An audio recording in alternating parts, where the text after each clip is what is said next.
Nah, belajar ikhlas teh lain pagawean letik. Lantaran segede kiai nu udeng-udengna segede roda beca. Gede amat, Vespa. Ikhlas hese ikhlas. Hanya wali-wali Allah lah anu bararisa ikhlas. Para solihin anu barisa ikhlas, urang nuturkeun maranehanana dicoba, urang usahakeun sebab nun teu ikhlas ban teu jadi ganjar. Wajin kuku baget teu jadi ganjar. Mukhlisina lahuddin. Urang ku Gusti Allah masih keneh dipaparinan panjang umur, tur sehat.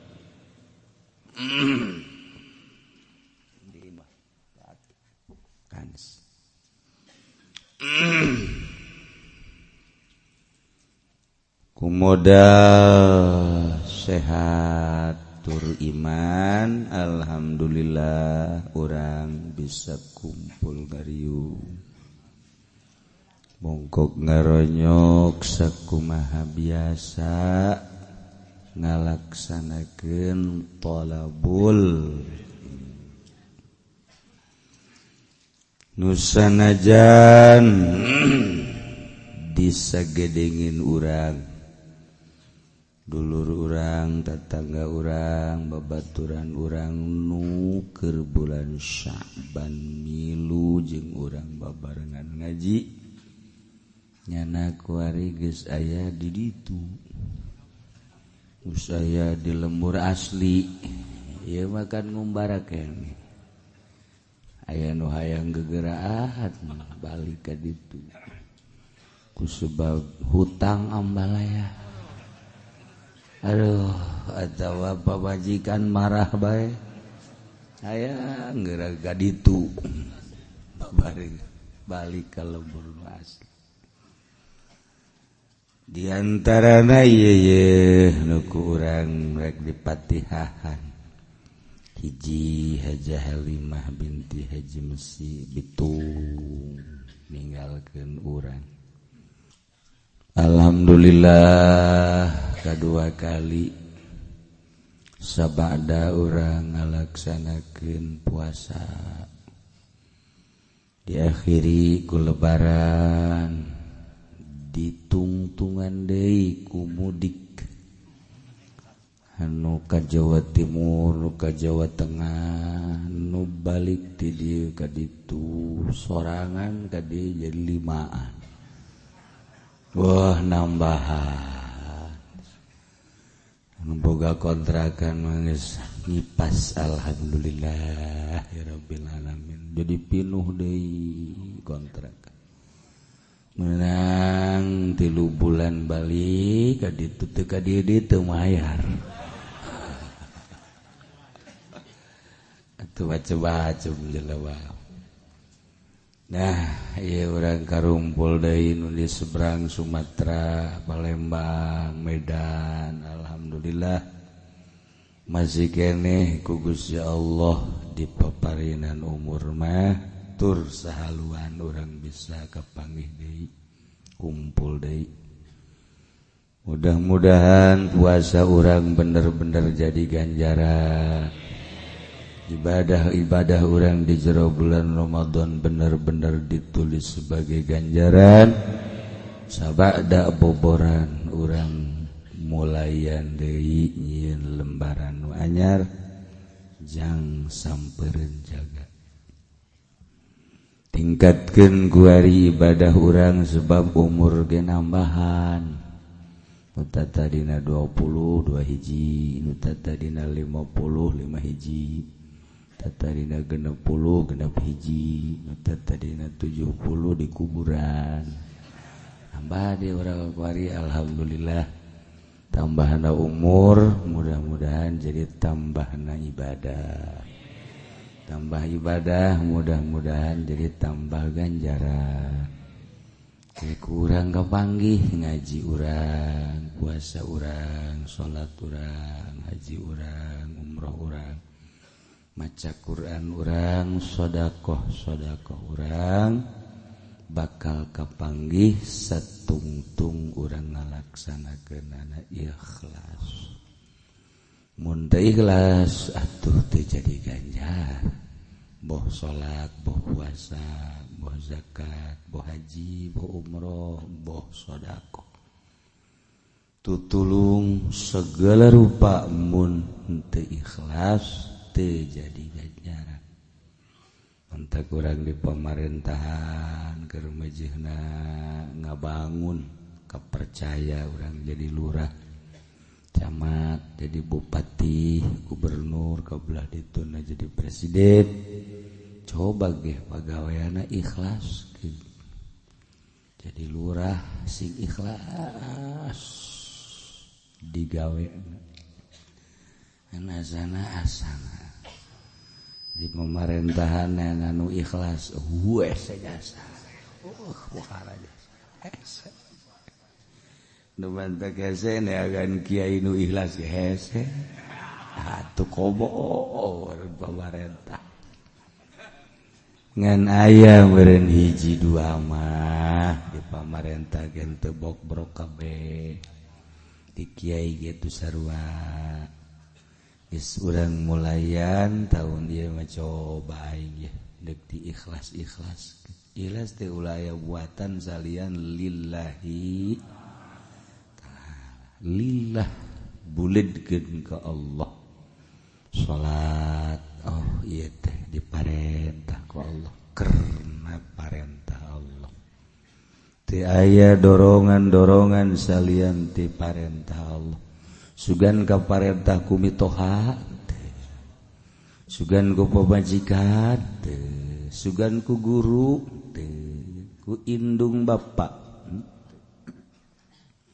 hiji we Allah nu marentah zakat Allah geus atuh ka Allah ngazakat sia diperintah ku Allah jadi karena Allah ngaji kadorong ku babaturan aing geus ngaji bae ka Cilaok aing can aing isin teu meunang ganjaran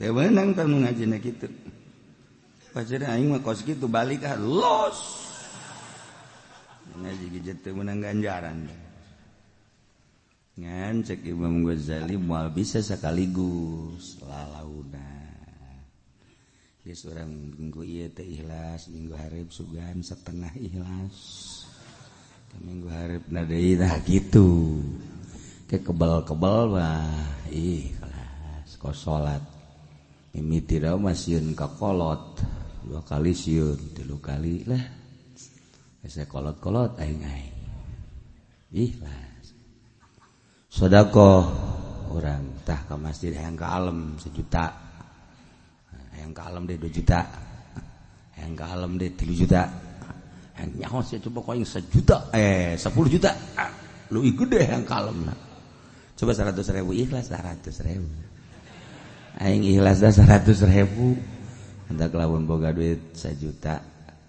kembalian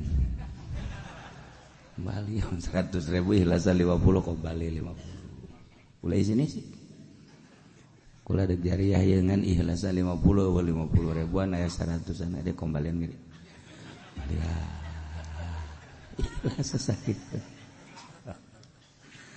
aing jadi ka masjid mah 50.000 ikhlas tapi kalau ka jahe mah 1 juta ge ikhlas lain ikhlas teh karana kadorong ku hawa nafsu susuganan kan di jerona susuganan nyana ka aing daekeun jadi ada di balik udang di balik susu teh mah nah, belajar ikhlas teh lain pagawean letik. Lantaran sagede kiai nu udeng-udengna sagede roda beca. Oh gede amat, Vespa.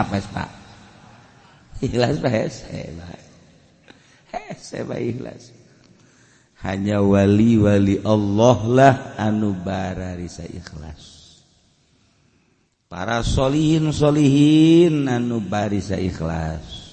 Urang nuturkeun maranehanana dicoba.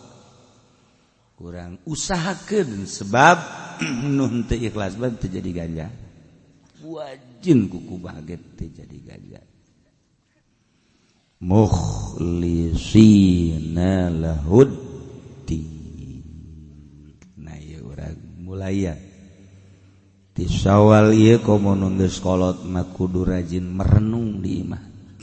Awak babaturan sia mah geus ka kuburan. Sia ge pasti moal kebal. Panyakit di sia geus ambalaya. Huntu geus tinggal 2. Ceuli starorek. Mata neuleuh Quran mah geus teu kadeuleuh. Tapi nu lain Quran mah kadeuleuh. Quran mah dikisi naon ka duit mah weuy dijauh kae teh. Insyaallah eta si mata blon-blonting ya mata. Nah, urang bandingkeun si anu mah babaturan sia nya mah paeh teh ku rajin salatna. Babaturan sia paeh ge tuh masjid nang nyana mushola nang nyana ai sia. Babaturan sia mah tuh si itu dibantuan ku sia, si anu bejana ditulungan ku sia ai sia. Coba mulai yanti kuari masih keneh aya kesempatan. Nu geus mah salat ku salatna hayang kalem bae ku makhluk. Sedekah ku sedekahna hayang katangen bae ku makhluk. Cing coba mulaian coba ge. Mantak salat ti peuting gede ganjaranna ge lantaran eueuh nu neuleuh. Salat udang, mandi, wudu, sorangan di kamar deuk hayang kalem ku saha? Hayang deuk hayang kalem ku saha? Ja hayang kalem mah kudu duaan, minimal 2 jeung batur. Sorangan mah teu bisa hayang kalem, sorangan mah bisa kecuali ujub. Udah aya batur bae. Mentak hayang kalem mah salat sorangan ge bo ngahudangkeun udang sia deuleu aing ye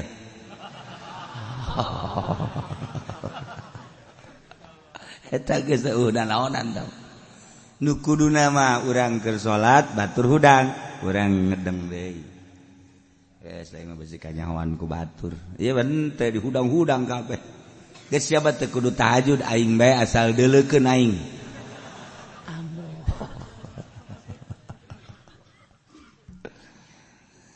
Dah urang mulayan ku ari salatna ngajina sedekahna urang lempengkeun menuju ridho Allah Subhanahu wa taala.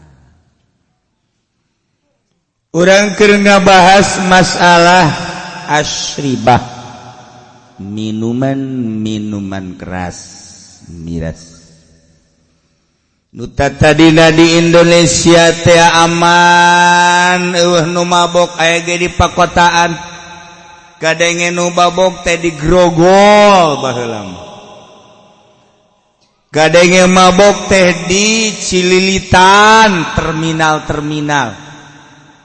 Pusat-pusat perdagangan kuari di Kecamatan Numarabok Ambalaya di desa. Ternyata di jero ibah urang nih. Bapana mah teu anak. Balik ti Karang Bolong tuh bisa ditanya. Orang mabok, Masya Allah. Neku wakarep. Lamun di SD geus mulai mabok, SMP makaru, SMA jelas. Negara urang kuari eker apung-apungan tepuguh ke arah, tepuguh arah deka mana? Lantaran gesekan-gesekanana pohara. Nah ieu calon-calon bupati nu kuari keur sarakola keneh nu marabok engke kumaha nyekel nagara. Calon gubernur nu kuari jadi mahasiswa marabok endeu kumaha engke nyekel nagara. Sakieu ge sakieu nu kuari nyarekel nagara rada deres oyag-oyagan nagara komo kahareu. Aya mau balik mabok mau balik. Nu ceramah kudu makadahar ekstasi dan naonna. Masyaallah, ceknya lamun teu ngadaro kitu teu pede. Atuh sia deuk nganasehatan saha goblok sia. Tah, ieu di akhir zaman mah masyaallah jadi usaha tungtungna ka dakwah teh jadi usaha. Jula mun urang ngadenge sebagian PNS ge anu marabok ambalaya paingan teu beres-beres. Aya sababaraha bupati anu sok mabok termasuk gubernur. Pengamanan polisi jeung abrina nu mabok ambalaya. Atuh deuk kumaha geus kaditu. Kok aman-aman amat sih. PNS mabok eueuh anu di penjara. Itu keneh polisi mabok, aya lain pengedar mah kurang kadengen aja aman-aman bae. Itu keneh nu lain-lain ge ku araraman bae lantaran teu dilaksanakeun jeung ditegakkeun Al-Qur'anul Karim satungtung teu negakeun hukum Allah cilaka nagara oyag-oyagan bae. Wa man lam yahkum bima anzalallah faulaika humul khasirun kafirun dan lain-lain sebagainya.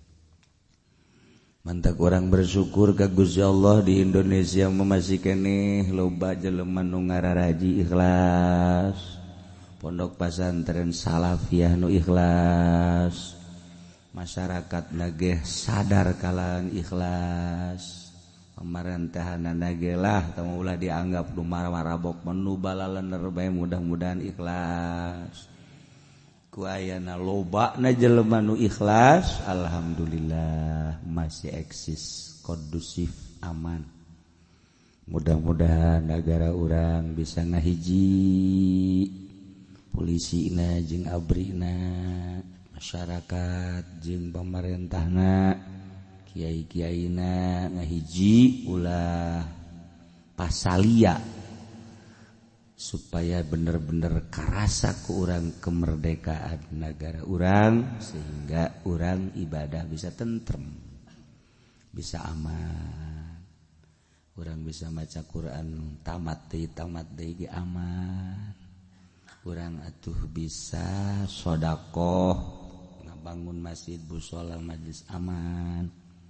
Urang bisa darar yuki ngararaji ku sebab aman. Ku aman-amanan ke urang bisa kawin deui.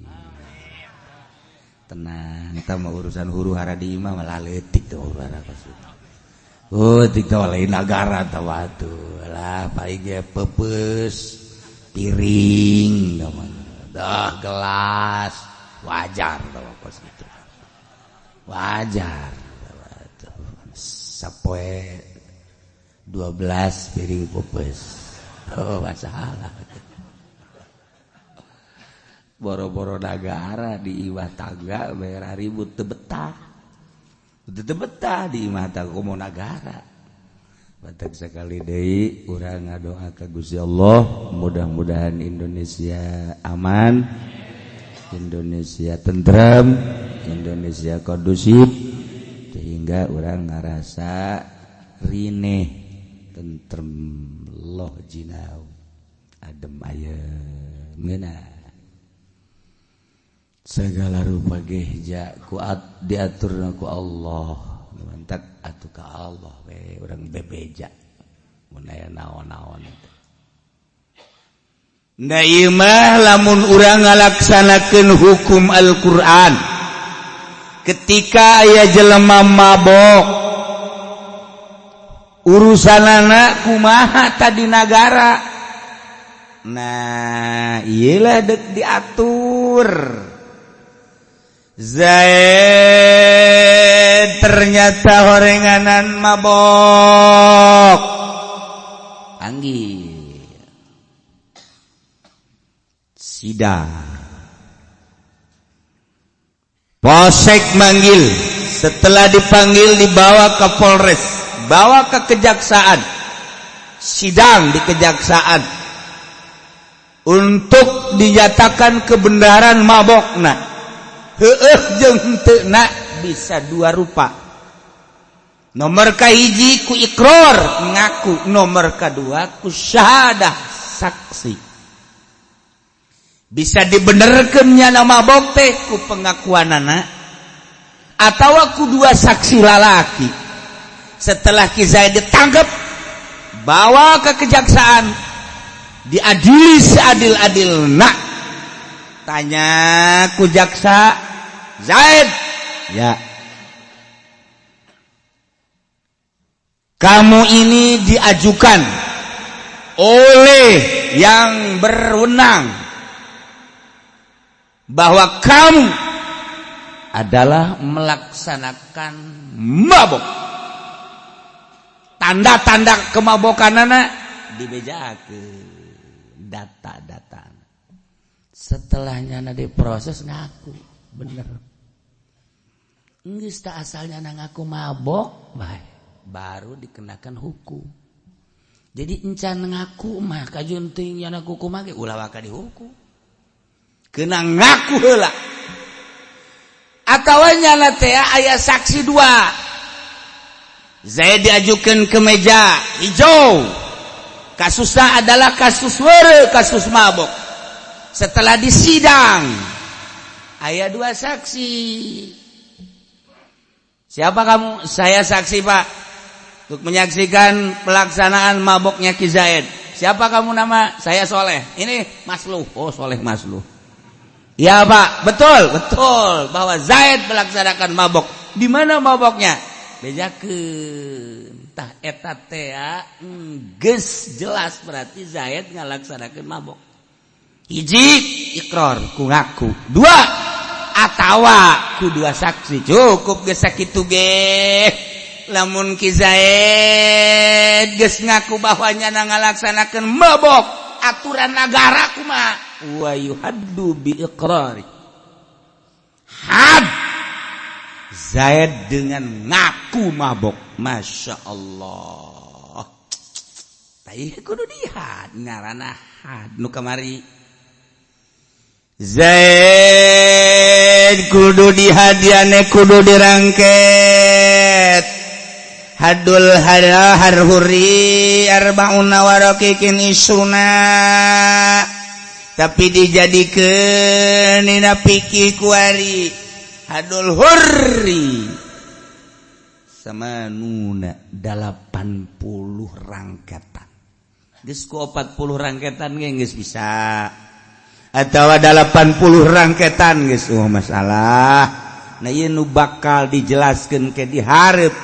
Antak walau al imam bulughahu samanina jaza fil ashah. Berbagai pertimbangan-pertimbangan nu kamari ku urang geus dibahas, dijadikeunlah kuari hukum anu geus nyata 80 rangketan. Cara ngarangketna ke di hari. Lamun ieu dilaksanakeun di Indonesia geus aman. Aman atuh. Kuari mah aya nu mabok bawa ka polsek nego. Beda ini lain hukum anu berangkat teh nego. Nah, anu eta tadina urusanana 40 juta. Negosiasi 20. Ya, nego jalan tukang 15 juta. Ya hukum bisa dibeli. Iyalah Indonesia. Di Indonesia mah kos kita hukum teh bisa diamankan ku pembelian. Atuh dek diamankan teh kudu dibeli, bebas bae. Imah teh kudu dibeli. Nah, berarti calon ruhak neraka polisi. Calon ruhak atuh lamun endek dilaksanakeun atuh. Lamun henteu lamun dibabaskeun ulah make duit. Berarti kan lamun bisa dibeli kos kitu akibatna engke di kepolisian teh aya proyek. Geus lamun engke mabok dijadikeun proyek, kumaha carana masyarakat ieu proyek supaya ningkat. Proyek atuh geus kos kitu mah. Tah kagoblogan polisi teh ti dinya. Geus mah masyarakatna tolol bin goblok, polisina nu goblok. Masalahna goblok teh lainna naon nanganina make jadikeun proyek. Eta aing teu satuju saeutik-eutik acan aing mah. Sugan sabakatul hiber teu satuju. Tah jadi proyek tah tungtung nama atuh lantaran sepi ieu proyek di kecamatan teh pemasukan kan rada kurang. Maka kumaha carana si itu coba nyieun lah mata-mata proyek. Mata-mata mabok dijieun man ku aing. Mun ku aing dicaritakeun Indonesia mah bok-brokna ge bok-brokna deui. Belah ditun bok-brok. Masih 2 jam ti bok-brok ka ditu. Bok-brok jasa tah. Aduh, lamun urang geus teu ngadoa ka Gusti Allah deuk kumaha. Mantap kurang doakeun mudah-mudahan polisi jadi jara ditasawuf kabeh. Siapa seri lain amin goblok meureun. Ku moal-moalna meureun. Deres bae tasawuf aja teu beukeun ka duit. Pan ahli tasawuf teu beukeun ka duit mah. Makanya boro-boro polisi tuh kiai deh nu tasawuf. Geus lah urang tasawuf balhur teh ngatuh mudah-mudahan polisi teu pati bareukieun. Kanaon? Masya Allah. Setungtung eta masalah teu dirobah kos kitu bae moal aman-aman di Indonesia. Encan proyek perzinahan, proyek perkorupsian, atau jadi proyek atau asal jadi proyek bagi semua beres. KPK ku KPK na jang nuntaskeun perkorupsian dijieun KPK, atuh KPK na ge atuh korupsi deuk kumaha atuh. Moal bisa ke kajahoan mah cenah ki uci mah nyanyahoanan geura paraeh kiamat. Emang aing teu nyaho. Hayu nu kuari ngomong-ngomong, ki uci nyanyahoanan cenah korupsi dan teu. Engke sia ku aing. Nah, ieu sia nu keur ngomong kan dia soekeun sia ku aing. Hayu sia, emang aing teu nyaho ha. Parangsana. Nailah nu mantak urang ngaji maksudna supaya ngerenyet sieun. Teu ngaji makan ngerenyet. Hiji urang jadi masyarakat supaya sieun goreng di dunia ge kudu jihad lain lalawora.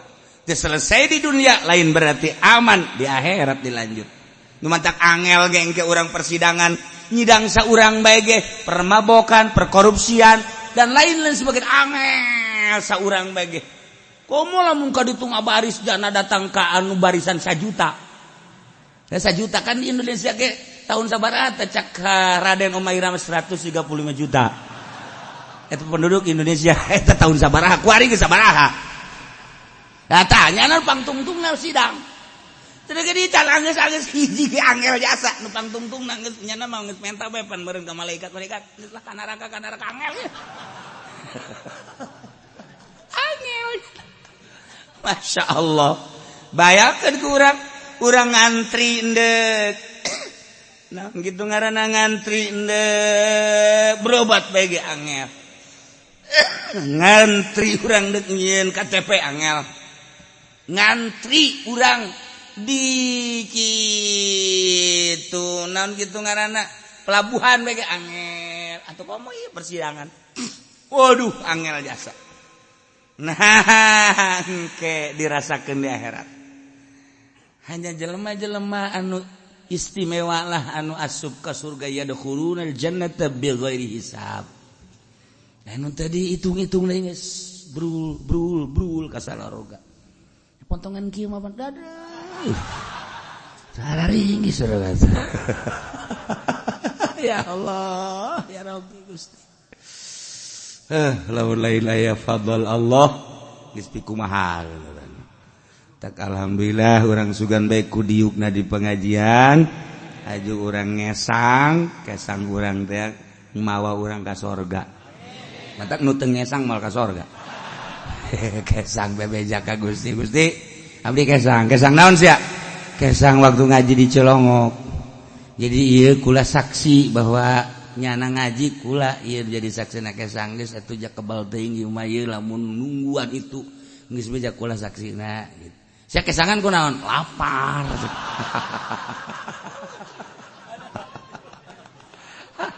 Kayak ditanya jaya anu untuk ngadengekeun ngaji kesangan bae di jero AC ge kesang saya nungudag-ngudag di jero majelis saya aman sakeun debt kolektor lah sakeun maldaekeun ka jero majelis mah yuhadu dihadzaid sebagai pemabuk numantak dihad ku nagara biikrarihi lantaran ngaku bahwanya mabok had atawa had laki zaid bi syahadati rajulain ku saksi dua saksina lalaki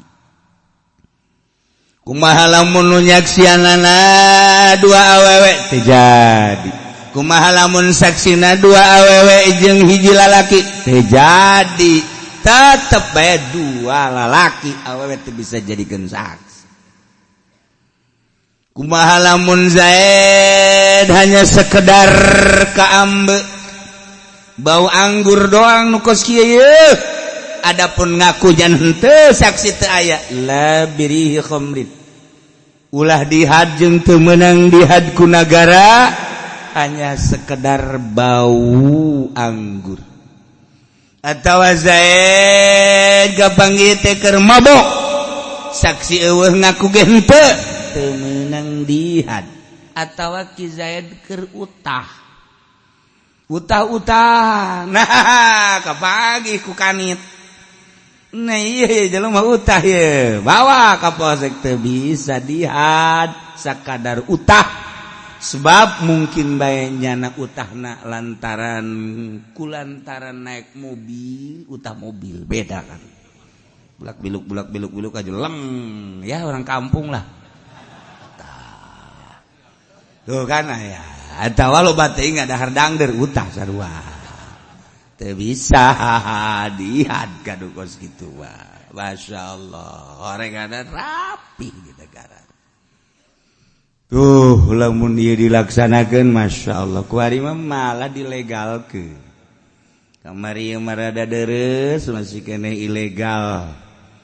Baheula sanajan loba nu mabok tetep be sumput salindung. Kuari mah kan dimimiti botol segede cingkir datang ka botol segede awak. Geus nyata-nyata. Dewe kuari mah disumput-sumput masyaallah. Lamun aya nu mabok kemudian teu diadili engke bakalna RT dipanggil di akhirat lurah dipanggil camat dipanggil bupati dipanggil gubernur dipanggil engke terakhir Bapak RI 1 kunaon teu dilaksanakeun kok berat teu amat sih ngalaksanakeun hukum Al-Qur'an mangkani nyaho hukum Al-Quran teh seperti kitu aju kuari diantep bae nah iya pancena negara urang mah lain negara Islam negara demokrasi mayoritas Islam kunaon teu diterapkeun aya demokrasi mah teu ningali mayoritas teu ningali naon nu penting mah pokona mah aya kesamaan atuh kunaon teu boga niatan aya ngarobah Quran dibaca bahkan di musabakohkeun hanya dibaca doang mah teu nanaonan teu diterapkeun. Nah, ieu mah ngan sakadar supaya nyaho bae engke ge RT. Digaji henteu. Ngalaraka jojong. Nah, ieu nu bakal bahaya. Ieu urang sakadar kabejaan doang. Ai kiai ge kabaga henteu aing mah. Pan ngeunah bae aja atuh aing mah nagara lain naon lain. Emang ngabejaan. Mantak ke di akhirat panggil. Ayo uci. Siap bos. Nah, yang tenang. Apakah pernah menyampaikan bahwa undang-undang Al-Quranul Karim bagi orang yang mabok harus dihad? Sangat. Saksina saha? Kaji Pendi tidak bisa jadi saksi teu adil. Yang lain. Malaikat nyahoan. Haji Mamun geus eueuh. Ya gesak-gesak. Teh eta ulah. Ayo aduh ikrari ya syahadatul rajulain. Gitulah ala kadar menyampaikan saksi geus ambalaya. Oh jadi pernah saksi ambalaya loba. Nah, jeung kiai-kiai anu sejen atuh geus pernah nyampaikeun mah urusanna urusan negara. Geus para kiai surga masyaallah. Aduh, murid hayang milu tidak ada.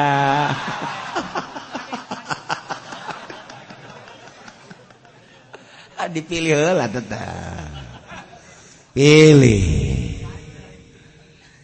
Wa yakfi bi iqrarin cukup hadina pengakuan cukup jangan syahadatin yang saksi saribah khamran nu nyaksian kana nginumna Ki Zaid sebagai pelaku nginum khamr cukup bae. Maksudna kumaha ye teu kudu diperinci-perinci. Zaid setelah diproses ternyata dalam proses anana teu kudu hese beleke nyana ngaku ya Pak saya mabok Pak teu kudu dirinci mabokna iraha kemudian mabok minuman naon mun obat kitu pelna naon meulina di saha kemudian gitu di mana teu kudu geus cukup Zaid mabok Zaid bae teu kudu diperinci mabok mapelna naon ieu magadon jureib atawa gitu ekstasi atawa naon geus teu kudu mabok atau minum naon bir nyana vodka Manson dan lain sebagainya nyana teu kudu ngaku bahwa nyana mabok geus teu kudu meulina di saha ieu kemudian iraha nah teu kudu nyana bae geus sebab nyana nu katewak nyana bae masyaallah atawa nyaksian ku saksi anu nyaksian kana nginumna kana minuman Zaid minum bir aya saksi Zaid disaksian ku Soleh jeung Masluh cukup bae sakitu henteu kudu diperinci-perinci kumaha lamun deuk diperinci lebih bagus ngan keur carita cukup ge cukup bae ku sakitu.